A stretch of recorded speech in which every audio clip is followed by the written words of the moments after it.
it was cool because I got to watch this documentary and then they would be like, here's some tea that they didn't cover. Became really good friends with Christine and Tolga through Escaping Polygamy. If you guys watch Escaping Polygamy, it ran for like 4 seasons where we were helping people from the order leave and also people from the FLDS leave. So I was lucky enough to be able to go over there just recently and watch Trust Me for the first time in their little theater room with them and other FLDS girls too. There's gonna be so much stuff that they couldn't air on this documentary because it was only 4 episodes, and as you saw, like Christine and Tolga had been filming for years. Right? They're literally infiltrating the cult, putting on a friend, pretending to be friends and trustworthy while trying to get him in prison and get evidence of his criminal acts. And it's like Christine and Tolga just had to constantly remember the bigger picture. This is the goal, right? We can't slip up or else he's going to go free. Tolga said he almost went crazy because you see in the documentary that he had to keep his cool. And while Sam's riding around his little dirt bike and Tolga's like, wow, awesome. He was like mentally almost going insane. Some of the behind the scenes stuff that didn't air is that they did talk about how Sam had a wife and his wife had left him. What they didn't talk about in this documentary is why did that wife leave him before all of this tomfoolery. This is what I had heard through the grapevine, through these FLDS women, that Sam's wife left him because he had been telling people and telling his wife that he had a premonition from the Lord that he had been impressed upon him to marry his own daughter, the daughter he had with his wife. This is before all of that. He's already trying to be freaky deaky, like with his child. And so good on her for leaving him and running. But it was like the red flags were all there. Somehow he was able to manipulate these guys into giving him their daughters. And their wives. And mind you, those wives are these men's daughters. And of course, Sam believes that they would lust after their own daughters because he did. So gross. I probably should have given a little bit more details just for people who were like, what are you even talking about?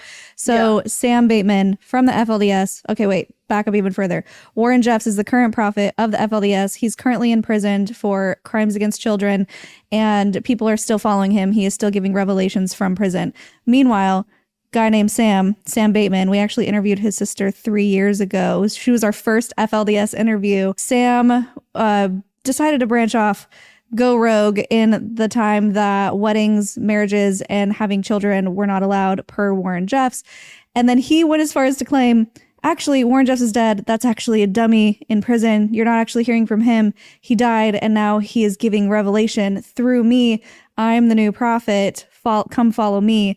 So it's a little bit of a split off, but not necessarily because it's still within the FLDS, and started gathering a whole bunch of wives. I want to say 22 or 23, and 9 of them were underage. And so the documentary follows him and his narcissistic, egotistical trip, which was like so cringe to watch, but also the abuses and the dangers and the dark side of what that actually meant for these children, these underage wives, and just the wives in general.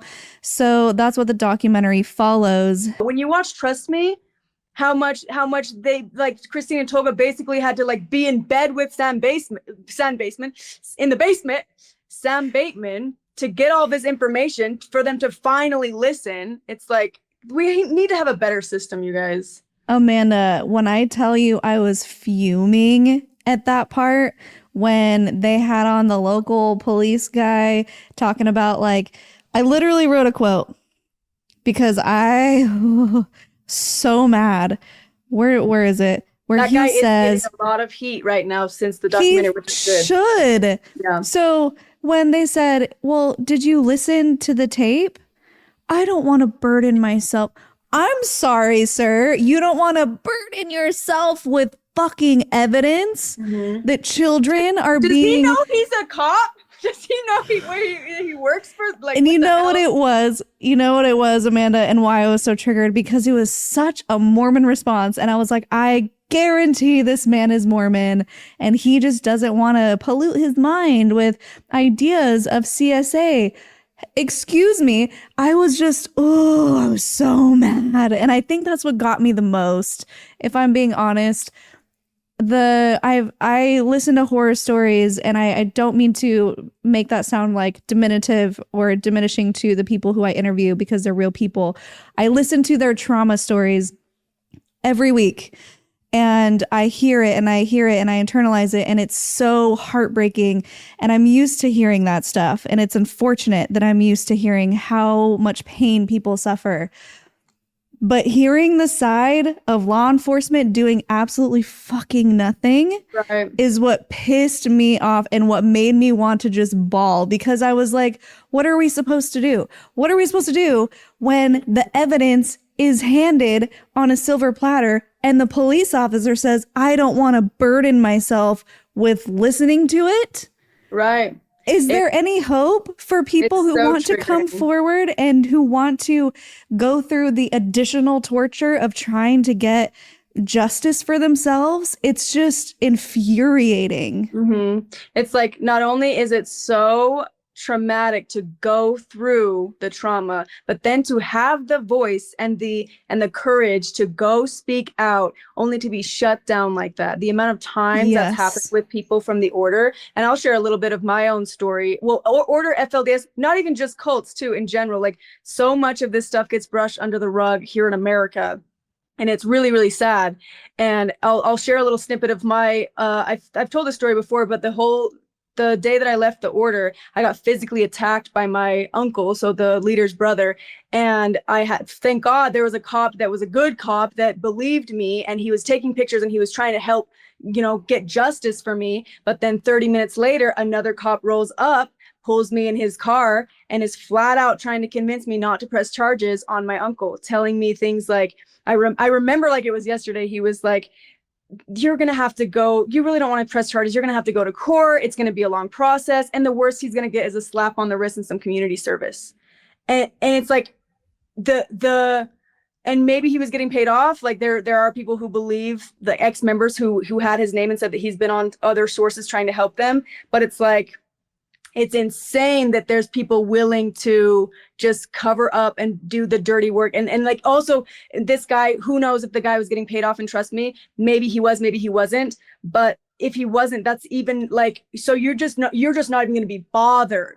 You just don't even care. Yeah. Well, let's hope you don't have daughters then. Let's hope you don't have any kids at all. Yeah. And I feel like part of me, the reason, yeah, I get so angry. I'm trying to find my words.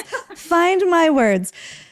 I feel like part of it is people see this group, this isolated group in prairie dresses, and they're like, it's just the FLDS doing their wacky religious stuff, these pretend Mormons, because they're still in Utah with a huge Mormon population. And I feel like they're just brushed off because they just seem a little wacky. But those are the people who need your help the most. And just the way that they were even handling the girls with the trailer, putting their hands out, and which I didn't realize until the documentary, that the reason they were doing that was because it wasn't even latched and they could have just flown out on the freeway.